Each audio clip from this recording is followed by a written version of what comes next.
அனைவருக்கும் மதியம் நேர வணக்கம். இங்கே வருகை தந்திருக்கும் ஸ்ரீ குரு ஜோதிட அகாடமிக்கு ஜோதிட ஆசான்கள், ஜோதிட ஆசிரியர்கள் மற்றும் ஆர்வலர்கள், ஆன்லைனில் பார்த்து கொண்டிருக்கும் அத்தனை நல் உள்ளங்களுக்கும் என் முதற்கண் வணக்கத்தை தெரிவித்துக் கொண்டு,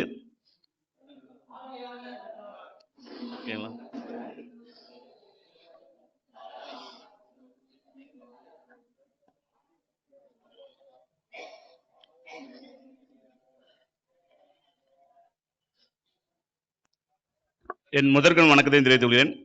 எனது ஜோதிட குரு, எனது தந்தையும் காலம் சென்ற ஏகே பிச்சை ஜோதிடர் அவர்களுக்கும், அதே போல் இத்தற்சமயம் என்னோட ஜோதிட நண்பர்கள், ஜோதிட ஆர்வலர்கள், என்னோட ஜோதிட நண்பர்கள் அனைவருக்கும் முதற்கண் வணக்கத்தையும், இங்கே வருகை தந்திருக்கும் சேலம் இரும்பாலை விஜயன் ஐயா அவர்களுக்கும், சூரிய நாராயணன் ஐயா அவர்களுக்கும், சூரியன் சுந்தரராஜன் ஐயா அவர்களுக்கும், ரவி ஜெயக்குமார் ஐயா அவர்களுக்கும், மோகனூர் தாசில்தார் ஐயா அவர்களுக்கும், நன்மணி ஐயா மற்றும் பெயர் தெரிந்த தெரியாத அனைத்து நல்லுள்ளங்களுக்கும் இந்த நேரத்தில் என்னோட நன்றியை தெரிவித்துக் கொண்டு எனது உரையை தொடங்குகிறேன்.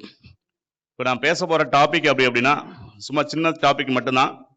இது இந்த ஜாதக ஆய்வுல ஜாதகம் பார்த்த வகையில இன்னைக்கு என்ன எதிர்பார்க்கிறாங்க, ஜோதிடர்கள் எல்லாமே என்ன எதிர்பார்க்கிறாங்க, நம்மள்ட்ட வர வாடிக்கையாளர்கள் என்ன எதிர்பார்க்கிறாங்க. பையா சொன்னாருன்னு சொன்னாங்களே, அவங்க மாணவி சொன்னாங்க, ஐயா சொன்னா கரெக்டா இருக்கும் அப்படிங்கிற மாதிரி. இன்னைக்கு ஜோதிட உலகில எதன் நாடி நம்மள்ட்ட வராங்களோ அதை நாடி அவங்களுக்கு அந்த வித்தையை நம்ம சொல்லும் போது அவங்களுக்கு சந்தோஷப்படுவாங்க. சமீபம் 2 நாளைக்கு முன்னாடி பார்த்தீங்கன்னா ஒரு ஜாதக ஆய்வு, ஒரு ஜாதகத்துல பார்த்தீங்கன்னா ஜாதகத்தை கொடுக்குறாங்க. அவனுக்கு பையனோட வயது பார்த்தீங்கன்னா 7 வயது, லக்னத்திலே தனுசு லக்னம், லக்னத்திலே சனி. அப்ப ஒரு ஜாதகர் வாய் பேசுவானா பேச மாட்டானா அப்படின்னு சொல்லக்கூடிய ஜாதக அமைப்பு. ஜாதகத்தை கொடுத்தோன்னே பையன் படிக்க மாட்டாமா வாய் பேசுறானா முதல்ல அப்படின்னு தான் கேட்டேன். பேசுறதுல சார் 7 வயசு ஆயிடுச்சு. அப்ப அதுல விஷயம் என்னன்னா, அவங்க கேட்கறாங்க, இது வரைக்கும் நான் நிறைய இடத்துல ஜோசியம் பாக்குறோம், என் பையன் பேச மாட்டான், இது வரைக்கும் பேசலன்னு சொல்றீங்களே, நீங்க மட்டும் எப்படி சொல்றீங்க? அப்ப ஜோதிடர்களோட அறிவு அந்த இடத்துல ஆழ்ந்த சிந்தனை, ஆழ்ந்த அறிவு, முக்கியமான விஷயங்கள் எல்லாமே அங்க தேவைப்படுதுன்னா கண்டிப்பா தேவைப்படுது. ஏன் இந்த விஷயத்தை நம்ம இங்க சொல்றோம் அப்படின்னா, அவங்க எதிர்பார்த்துக்கிட்டு நம்மள்ட்ட எதை நோக்கி வராங்க, எந்த விஷயத்த கேட்க போறாங்க அப்படிங்கிற விஷயத்த அவங்க 4 பாயிண்ட் தான், 4 பாயிண்ட் சொல்லி முடிச்சோன்னே அடுத்து வேணா சார் வேற எது நான் கேட்க வரல, இதுதான் கேட்க வந்தேன் அப்படிங்கிறாங்க. பையன் படிப்பானா படிக்க மாட்டானா, பையனோட வாயே பேச மாட்டாம எப்படிமா படிப்பான், டம்பன் டாப் ஸ்கூல்ல போயிட்டு சேருங்க. அது மாதிரி தந்தைக்கு அடுத்து பிரச்சனை போட்டதில் பார்க்கறது, தந்தைக்கு பிரச்சனை. தந்தை அவரோட அப்பா பார்த்தீங்கன்னா ஒரு வக்கீல், ஆனா கோர்ட்டுக்கும் போகாம எங்கேயும் போகாம ஊரை சுத்திட்டு இருக்காரு. இன்னைக்கு நிலை அவரோட சரியில்லை, மயக்கத்தில் இருக்காருமா அப்படின்னு. இவ்வளவுதான் அவங்களோட கேள்வியே. என்ன கேட்க வந்தாங்களோ அதை சொல்லிட்டோம் அப்படின்னாவே அவங்களுக்கு சிறப்பா இருக்கும். சரி, ஊமை ஜாதகம் அப்படின்னு சொல்லிட்டோம் அப்படின்னா அப்ப அந்த ஜாதகோட அமைப்பு எப்படி இருக்கணும் அப்படிங்கிற விஷயம் நமக்கு கண்டிப்பா வேணும். வாக்குஸ்தானம் எப்போதுமே 2ஆம் அதிபதி புதன் 6, 8, 12 மறையுது, பாவகிரகங்களோட இணைவது, இது எல்லாமே சிறப்பு இல்லை. அப்ப இந்த உதாரண ஜாதகம்னா உங்களுக்கு நான் போர்ட்ல போடுறேன்.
இந்த ஜாதகம் பார்த்தீங்கன்னா அவங்களோட பிறந்த தேதி 18/10/2018 வியாழக்கிழமை அன்னைக்கு தான் 11:45 திருச்சியில தான் பிறந்திருக்காரு.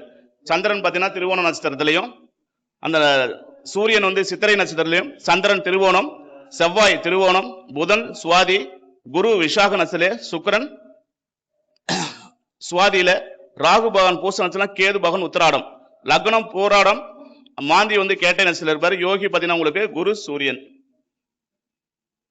இப்ப இந்த ஜாதக அமைப்புல பாத்தீங்கன்னா உங்களுக்கு எப்போதுமே இந்த ஊமை காது கேட்காது இந்த விஷயத்துக்கு அப்படின்னு போது நம்ம எதை எடுப்போம்னா 2ஆம் இடத்தையும் 3ஆம் இடத்தை தான் நம்ம எடுத்துக்குவோம். அப்ப இந்த 2ஆம் இடம் 3ஆம் இடம் கேட்டு சனி என்ன லக்னத்துல தனுசு லக்னத்துல வந்து உட்கார்ந்து இருக்காரு. சனிக்கு வீடு கொடுத்த குரு பகவான் எங்க இருக்காரு? லக்னத்துக்கு 12ல மறைஞ்சிடுறாரு. அப்ப 2ஆம் இடம் 3ஆம் இடம் வலுப்பெற்று இருந்தா மட்டும்தான் ஜாதகர், ஏன்னா அவங்க படிப்புக்காக கேட்டு வராங்க. அப்ப படிப்புக்கு நம்ம அந்த இடத்துல கைட்லைன்ஸ் கரெக்டா, பையன் வந்து 7 வருஷமா ஜாதகம் பார்க்காம இருந்திருப்பாங்க இல்லையா, பார்த்திருப்பாங்க இல்லையா. அப்ப இவங்களுக்கு என்ன மாதிரி ஒரு கைட்லைன்ஸ் கொடுக்கறதுனா நம்ம வந்து சிறப்பா இருப்போம் அப்படிங்கிறதுக்காக அந்த பாயிண்ட் எடுத்துக்கிறது, வேற ஒண்ணும் கிடையாது. சரிங்களா? அப்ப நம்ம கைட்லைன்ஸ் கொடுக்கிற விஷயம் முக்கியம் அப்படிங்கிற விஷயத்துக்கு தான். இதுல இன்னொரு விஷயம் பாத்தீங்கன்னா, இவனுக்கு உடன் பிறந்த சகோதரன் ஒருத்தர் இருப்பான். கண்டிப்பா சனி லக்னத்துக்கு வந்ததால 3ஆவது சனி அவனோட சனி 3ஆவது அவனோட ஜாதகர், இந்த ஜாதகமே இந்த லக்னத்துக்கு இந்த ராசிக்கு 12 சந்திரன் கேது செவ்வாய் வந்துறாரு. அப்ப 3ஆம் அதிபதி இங்க கெட்டு போயிடுச்சு. அவனோட தம்பியும் ஊமை, பேச மாட்டேன்றான், வாய் திறக்க மாட்டேன்றான். இதுதான் ஹைலைட், இந்த ஜாதகத்தோட ஹைலைட் அதுதான் சார். அதுதான் சொல்றேன், வேற ஒன்றும் நான் நிறைய பேச விரும்பல. ஏன்னா எனக்கு உடல்நிலை கருதி கொஞ்சம், ஏன்னா இந்த ஜாதகம் ஏன் போட்டிருக்கோம் அப்படின்னா, உடன் பிறந்த சகோதரனும் ஊமை, உடன் பிறந்த சகோதரனும் வாய் பேச மாட்டான். ஏன்னா இந்த லக்னத்துக்கு தனுசு லக்னம் 3ஆம் அதிபதி சனி, இந்த லக்னத்துக்கு இந்த இடத்துல லக்னமா போட்டீங்கன்னா அப்படின்னா அவர் எங்க வந்துடுறாரு? இது குரு இந்த இடம் பாத்தீங்கன்னா திரிசூன்யத்துல இருக்காரு. அப்ப 2, 3ஆம் அதிபதி எங்க வந்துடுறாரு? 2ஆம் அதிபதி குரு, 3ஆம் அதிபதி சந்திரன் செவ்வாய் கூட கேதுவோட சேர்ந்துடுறாரு. அப்ப ஜாதகர் 2ஆம் இடம் 3ஆம் இடம் சிறப்பா இருந்து அந்த ஜாதகத்தை இயக்குனா மட்டும்தான். ஏன்னா குழந்தை ஜாதகங்களை நம்மள்ட்ட கொடுக்கும்போது கல்விக்காக கொடுப்பாங்க, அப்பா அம்மாவை பத்தி கேட்பாங்க, அவனோட சம்பாதிக்க போறானு கேட்க போறாங்க. சரி, நான் ஒரு கிராமத்துல தான் ஜாதகம் பார்த்துட்டு இருக்கேன், தேவராஜ் ஐயா மாதிரி நம்மளும் ஒரு கிராமத்துல தான் பார்த்துட்டு இருக்கோம். இது ஏன் சொல்றேன் அப்படின்னா, அங்க வரக்கூடிய இடத்துல அப்ப அந்த கொஞ்சம் தம்பியோட ஜாதகம் நான் டேட்டா பார்த்து சொல்றேன். அதுக்கப்புறம் தம்பியும் பேச மாட்டாமா, தம்பி ஒருத்தர் இருப்பான், அவனும் ஊமையா இருக்கானா திக்குவாயா இருக்கான்னு தான் கேட்டேன். அவனும் பேச மாட்டான் சார். அவ்வளவுதான், கேள்வி முடிஞ்சு போச்சு. அப்ப நான் என்ன பண்ணட்டும்? அப்ப உங்களுக்கு கைட்லைன்ஸ் கொடுக்குறோம். அதாவது வாய் பேச முடியாத ஊமையா இருக்கக்கூடிய ஸ்கூல் ஒன்று இருக்கு இல்லையா, டம்பன் ஸ்கூல் இருக்கு இல்லையா, அங்க போய் சேர்த்து படிக்க வைங்க. சரி, என் பையன் பேசிடுவான்னு சொல்லிட்டு 7 வருஷமா சொல்லிட்டு இருக்காங்க, ஜோசியர் சொன்னாங்க, நீங்க எப்படி பேச மாட்டான்னு சொல்றீங்க? அதுதான் விதி வலியது அப்படின்றது. சரி, நீங்க ஆய்வு செஞ்சு பாருங்க, ஜாதகம் சரியாதான் இந்த சகோதரன் பேச மாட்டான். இன்னொரு ஹைலைட்டான விஷயம், இந்த லக்னத்துக்கு 9ஆம் அதிபதி சூரியன் எங்க இருக்காரு? சூரியன் நீசமா இருக்காரு. இந்த நேரத்துக்கு தசாபதி நடக்கிறதுன்னு சொல்லிடுறேன்.